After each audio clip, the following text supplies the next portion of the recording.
Durg Bhilai 3 area में professor Vinod Sharma पर बीते दिनों हमला हुआ था। प्रोफेसर पर हुए जानलेवा हमले की शिकायत दर्ज होने के बाद पुलिस एक्टिव हुई है। दुर्ग पुलिस ने आज इस संबंध में पूर्व सीएम भूपेश बघेल के बेटे चैतन्य बघेल को पूछताछ की। प्रोफेसर विनोद शर्मा पर हुए जानलेवा हमले के संबंध में दुर्ग पुलिस चैतन्य बघेल से जानकारी जुटाने की कोशिश कर रही है। घटना का मुख्य आरोपी और उसका साथी अभी भी फरार है। दुर्ग पुलिस ने प्रोफेसर विनोद शर्मा पर हुए जानलेवा हमले के केस में अब तक 4 आरोपियों को गिरफ्तार किया है। पुलिस की मानो तो घटना का मुख्य आरोपी प्रवीर कुमार शर्मा और उसका साथी अब भी फरार है। फरार लोगों को दबोचने के लिए पुलिस लगातार दबिश दे रही है। दुर्ग एसपी ने आरोपी के खिलाफ लुकआउट नोटिस भी जारी कर लिया है। पुलिस की कोशिश है कि जल्द से जल्द मुख्य आरोपी प्रवीर कुमार शर्मा और उसका साथी पकड़ा जाए। पूछताछ खत्म होने के बाद चैतन्य बघेल ने सिर्फ इतना कहा कि जांच चल रही है, पूरी जानकारी पुलिस वाले ही देंगे। लंबी पूछताछ हुई है। पूछताछ में किन बातों को उनसे पूछा गया और क्या कुछ मामला था पहले? थाना पुरानी भिलाई में अपराध पंजीबद्ध हुआ था 278/24, जिसमें हत्या का प्रयास और आपराधिक षड्यंत्र की भी धाराएं उसमें जुड़ी हुई हैं, जिसके संबंध में फरार आरोपियों की पूछताछ और उनके फरारी में भूमिका, इन सब बातों को लेकर के, इन तथ्यों को लेकर के आज नोटिस के माध्यम से चैतन्य बघेल को यहाँ थाना पुरानी भिलाई बुलाया गया था और उनसे पूछताछ की गई थी। पूछताछ में क्या बोला गया? देखिए, पूछताछ में हमारा मुख्य उद्देश्य यही था कि चूँकि जो फरार आरोपी हैं, फरार तीनों प्रमुख आरोपी हैं, वो इनका जो संबंध है काफ़ी क्लोज संबंध रहा है।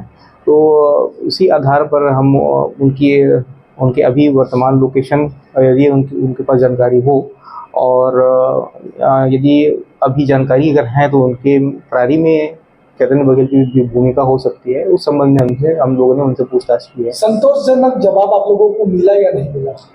देखिए, जवाब जो है उन्होंने अपने दिनचर्या और तत्समय जो दिनचर्या है घटनाक्रम के समय का, उस हिसाब से उन्होंने अपना जवाब दिया है।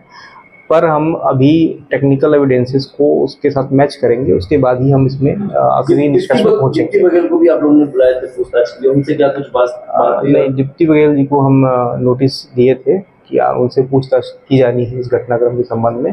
तो हमने उन्हें बोला था कि जो उनके पसंद का सुगम स्थान है वहाँ पर उनसे बयान लिया जाएगा। तो उन्होंने ये सहमति दी थी कि घर आकर ही उनसे बयान लिया जाए। तो इस प्रक्रिया में हमने एक महिला अधिकारी को यहाँ बुलाया था कल के डेट में, और वहाँ उनके साथ में जाकर के हम लोगों ने डिप्टी बघेल जी को बयान लिया था। सर, आप कुल 9 आरोपियों की बात कर रहे हैं। 5 आरोपियों की गिरफ्तारी हो चुकी है, 3 आरोपी फरार हैं, तो इस तरीके से 8 आरोपी हो चुके हैं। तो एक और किस आरोपी की बात हो रही है? देखिए, जो रिवर्स से आए थे, जिनको सो कॉल्ड अभी हम सुपारी किलिंग के लिए बुलाया गया ऐसा बता रहे हैं, उन आरोपियों में से जिनकी संख्या टोटल 6 थी, उनमें से 5 आरोपियों की गिरफ्तारी हुई है। उनमें से भी एक आरोपी जो है वो एब्सकॉन्डिंग है, वो फरार है, प्लस ये 3 आरोपी जो षड्यंत्र में शामिल हैं